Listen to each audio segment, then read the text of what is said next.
You mustn't come to the funeral. My husband Roger shouted at me when he learned that his father had deceased after a long battle with an illness. What wife doesn't attend her father-in-law's funeral? Despite my protest, Roger firmly refused, and I didn't understand why. On the day of the funeral, I sneaked in to observe, and there he was, seated with a woman I didn't recognize at the bereaved family's side. What on earth is going on? Who is that woman? I was shocked and confused, not understanding what was happening, but soon I would learn the shocking truth. I'm Catherine, 30 years old. I married Roger, a 35-year-old office worker, 3 years ago. We don't have any kids yet.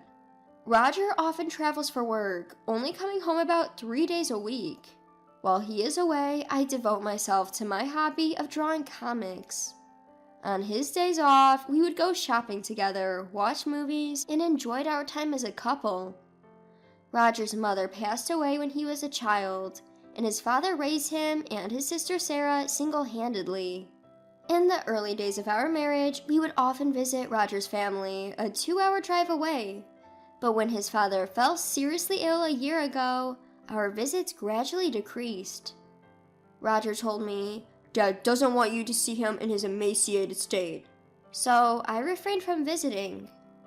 One day, a call came in on Roger's mobile after he returned from work. Dad has passed away? Upon hearing that, I stopped preparing dinner. Roger sighed deeply after hanging up. Was that real? Did you hear that? His condition seems to have worsened suddenly. The one who contacted him was his Uncle Terry. The events leading up to Roger's father passing happened in a flash, and Uncle Terry didn't even have time to call Roger. The funeral would be held the day after tomorrow. Roger seemed quite flustered due to the sudden news. As I was watching him with concern, I softly spoke, but his response was unexpected. I'll come with you to the funeral. No, you absolutely can't come. Why? It's obvious that I should go, right? Shut up. Just listen to what I say and keep your mouth shut. Roger stormed off to his room, hastily packing his suit and change of clothes. But why? Can you tell me why? Shut up. I'm going to stay at my parents' house until the funeral is over. Just remember, you must not come to the funeral. Wait, hold on a minute. Ignoring my panic, my husband Roger left the house. It's only natural for a wife to attend her father-in-law's funeral. Then why isn't it okay for me to go? I was left feeling frustrated and confused. Unable to let it go, I decided to ask about the location of my father-in-law's funeral. I called my sister-in-law Sarah, who I don't usually keep in touch with, but she seemed oddly distant. How come you know about our father's death, Catherine? I heard it from Roger. It's surprising that he has contacted you already. Sarah seemed really puzzled, and for some reason, our conversation wasn't aligning well, but I had no time to worry about that. Roger told me not to come, but I really want to attend the funeral. I appreciate your sentiment, Catherine, but it might be best for you not to come. Why? My father-in-law passed away, right? I want to say my final goodbye, please. After my persistent pleading, there was a moment of silence before she responded. All right, but keep this a secret from Roger, okay? Sarah gave me the location and time of the funeral, but she said, please arrive later than the start time and take a seat where you won't be noticed. I couldn't quite understand why I was being treated this way, but I was able to take bereavement leave from work and decided to go to the funeral. On the day of my father-in-law's funeral, as instructed by Sarah, I arrived a bit late at the funeral venue, and to my surprise, there was an unfamiliar woman sitting next to my husband, Roger, in the seat of the chief mourner. Who is she? Why is she sitting next to my husband? In a state of confusion and not knowing what was going on, I quietly took a seat in the farthest row back. Then I overheard the people in the seat in front whispering, "Is that woman Roger's new wife, Lucy?" Poor Roger. His previous wife apparently handed him divorce papers and just left. I could hear voices whispering. Not only that, I could hear whispers from other attendees speculating about me having an affair or being in debt. The shock was so great that I lost all strength and my heart began to race. I never filed for divorce, and we've never even discussed separation.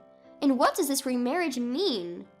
I couldn't catch up with the situation, but from the rumors, I understood that the woman sitting next to my husband was his new wife. She looked to be in her early 20s, and she occasionally caressed her belly, which was visibly swollen even under her loose funeral attire. When it was my turn to pay my respects, I stood up and the previously quiet venue started to buzz. She really had the nerve to show up? What an insensitive woman. I heard as I slowly approached the row where my husband was seated. When my husband Robert caught my eye, his face turned ashen and he looked visibly shaken, but his new wife seemed oblivious to his distress. Having finished paying my respects at the funeral, I swiftly left the funeral home to head to the city hall, escaping his piercing gaze. There, I took out my copy of the family register, where it was written deregistration, indicating that our divorce had taken place 5 months ago. With my hands trembling in fury, my mind went blank. How could he dare to secretly file for divorce and remarry? I will never forgive this. I gritted my teeth, resolved to take revenge on my husband. Even after a few days, Robert never returned home, nor was there any communication from him. Didn't he say he would stay at his parents' house until the funeral was over? I was filled with a desire to confront him, but I chose not to contact him, waiting to see what his next move would be. Why on earth would he secretly file for divorce and remarry, all while living with me and keeping it a secret? There must be something else going on here. As I thought back on Roger's past actions one by one, I noticed something and quickly switched on my computer. I remembered seeing him typing away at a blog on his computer in the middle of the night. Going through his history, I discovered a blog titled Roger the Dragon King's Wild Diary. There were no pictures of Roger's face, but there were pictures of his car and our home, so I knew without a doubt that it was his. As I read each article he had posted, the details of what he had been planning were written out, and my body heated up with surging anger. Ah, that's it!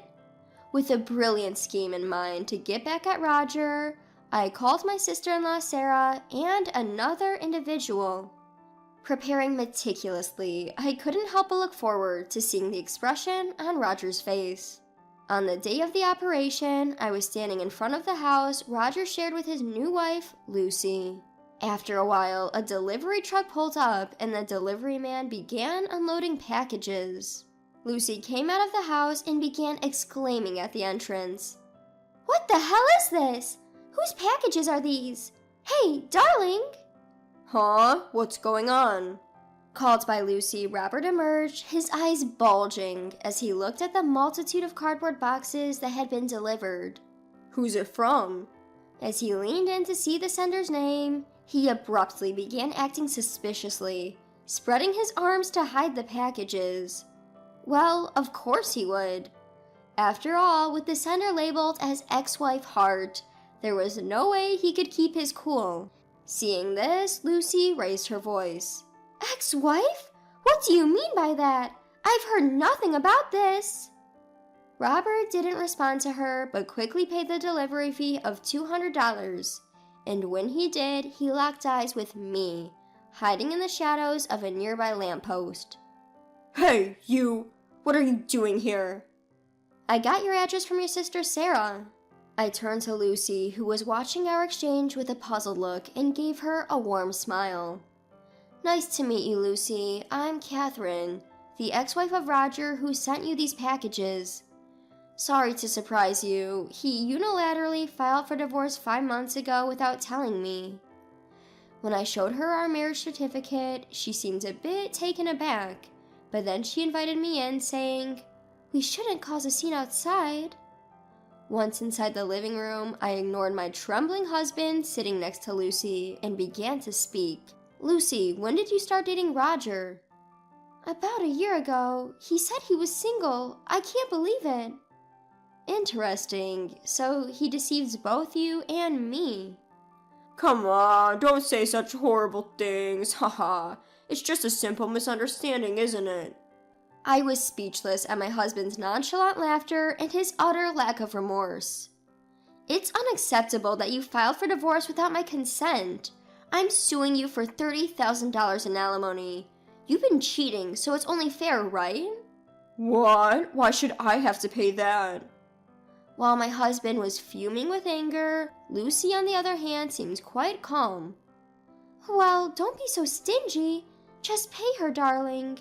After all, you're the boss, so $30,000 shouldn't be a big deal, right? At hearing that, I couldn't help but burst out laughing. Lucy looked at me, puzzled by my reaction. Who's the boss? Roger's been lying about that too? Lucy, he's just an ordinary office worker. What? Roger, what's going on? As Lucy confronted him, my husband, beads of sweat appearing on his forehead, began to make excuses. Lucy, I'm sorry for lying, but when my father died, I came into a large sum of money. His stupidity left me with nothing to do but laugh bitterly. From his blog, which I had found, it was clear that he was under the delusion that he would inherit a fortune if his seriously ill father passed away. He had lied about his identity to his mistress, got her pregnant without showing any signs of panic, and joyfully documented his plan to divorce me unilaterally. When I slapped the printed pages of his blog onto the table, the doorbell rang. My husband opened the door, and there stood Terry, his uncle. There's no way you'd inherit anything, you idiot. In fact, besides Sarah, Terry was the other person I had contacted. Before entering this house, I had called Terry on my cell phone and had him listen to our entire conversation. You explained to our family that Catherine left you after having an affair and filing for divorce, didn't you? That... Roger seemed unable to come up with an excuse and started to get defensive. Just because of that, it doesn't mean I can't inherit my father's estate. I am his son, after all. You've been disinherited. That's got nothing to do with the estate. Huh? What are you talking about? From what I heard from Terry, Roger was always pestering my in-laws for money. When my father-in-law rejected him, Roger would insult him, and sometimes even resort to physical abuse. Recognizing his life was nearing its end, my father-in-law had taken the initiative to disinherit Roger. Hold on a minute. So you're saying I'm not getting a single cent? I've got debts because I was counting on my father's inheritance. What am I supposed to do? That's what you deserve, was all I could say. Your father wanted you to become a responsible person. That's why you thought it would be better not to give you any money. Don't you understand his feelings? So, give me the inheritance and I'll become more responsible. The more Roger spoke, the more I was filled with disgust. And it seems Lucy, his mistress, felt the same. You told me you were a CEO. That's why I went with you. I got no use for a poor man. Lucy, please, don't say that. Our baby's about to be born. With that, she let out a big sigh and shot a glare at him. I'll give birth and raise this child by myself. All I need from you is alimony and child support. Lucy, please forgive me. Roger began to sob, but I wasn't about to let him off the hook. You'll also have to pay me alimony. That's impossible. I don't have that kind of money. Oh, I got it. Catherine, let's give it another go. What? You had the audacity to file for divorce, and now you're asking to remarry? Please, I'm begging you. You can work too. We can repay the debt together. Are you kidding me? Furious at Roger's selfishness, I yelled back, shaking him off my leg and leaving the house with Terry.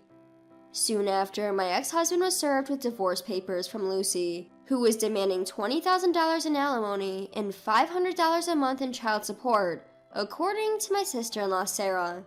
In addition to the $30,000 in alimony that I had demanded, my ex-husband was swamped with the debt from the mortgage on the house he lived in with Lucy and was reportedly working like a horse from dawn till dusk. Meanwhile, I was enjoying a carefree single life.